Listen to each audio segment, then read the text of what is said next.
Hello everyone, and here is, as I promised, Batman fully painted. I'm sorry that the lighting is still very difficult to get it right. It's a little bit better. What I realized is that the camera exposure is a bit off, so the blue background is probably one of the lightest color I can get before I actually go completely white. And my camera doesn't have exposure control in video mode. So yeah, everything is black, so his face is the only thing that's white, so it just contrasts everything to a very dark condition.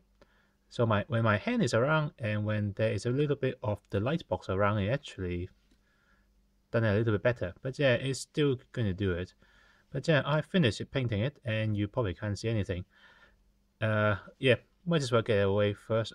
This is the cape that I've made for Batman. The original cape, as I mentioned before, was too small. It's only on the Batman, and Batman cape is supposed to be big enough that it can actually cover him. So I made the cape essentially that big. Yeah, out of a piece of what they call this satin polyester. It's a very thin piece of fabric, and I deliberately flay and wear all of the edges so that it looks a bit more realistic. Looks pretty good. Looks even better when I try to peel it backward and trying to hook it behind Batman's arm.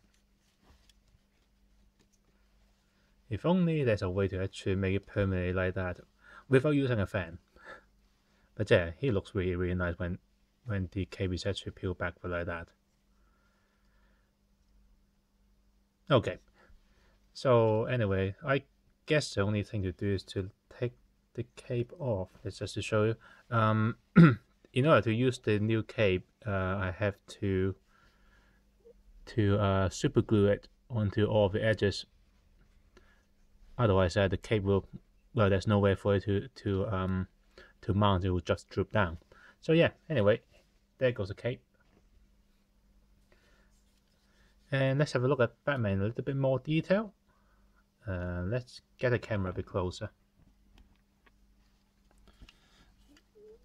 So the face is pretty simple. It's a white base coat, a flesh tone, and then it's just a brown wash. The brown wash seep into the face and have all the detail come up. It looks pretty nice. A lot of people on forums recommends me not to paint the iris in, so I just paint the eyes completely in white. I did a little bit of black ink to actually tone it down so that it's not perfect white, otherwise it will look a bit too fake basically. All of the black parts are on the inside, on the hand, on his derriere. All of those are black paint, and then a dry brush of dark gray. The result is a bit like leather, a bit like scuff up leather or scuff up rubber. Arm guards, the band around the arm guards, the leg guards, the sole of the shoes, and the back. All of these are silver base coated. Use a latex pen to actually go around some of the edges, and then spray with enamel clear black, gloss black. Peel all of the latex off, and then dark, what is it called? Yeah, and then satin coat it.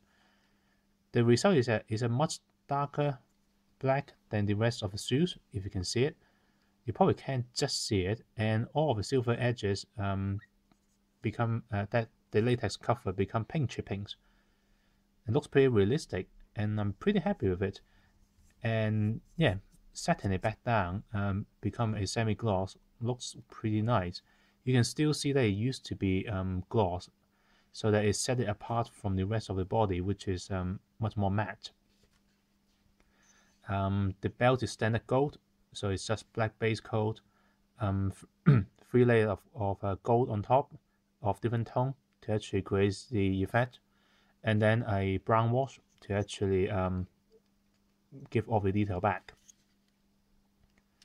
So yeah, The body is a medium gray, sorry, a light gray, and then a gone back to the darker gray for all of the shading on the crevices and pegs and folds on the suit. You can just barely see it. I've done it very subtly, but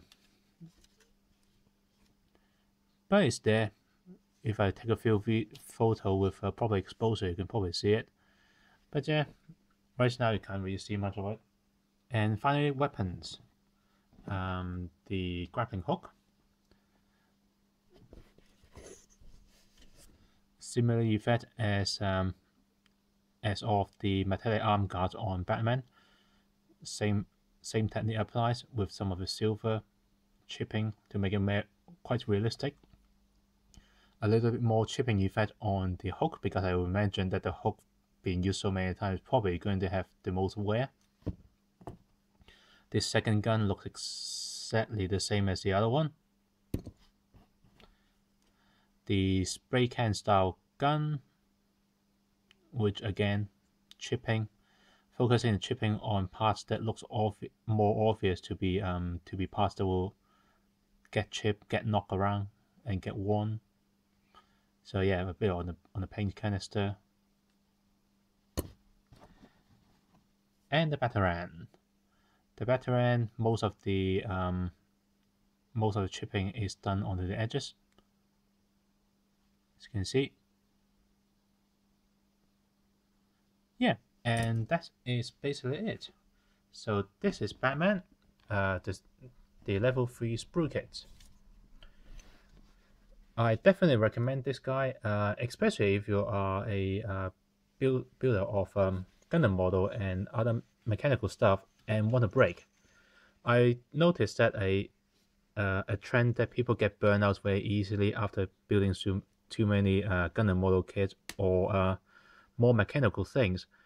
And I have to say that doing something like a human figure with all of these various toning, shadings, muscular detail is actually really refreshing. It's a sort of things that you rarely would actually do on a mechanical model kit. And it's something that is, to be honest, the techniques is exactly the same, so it's very, very fun to do.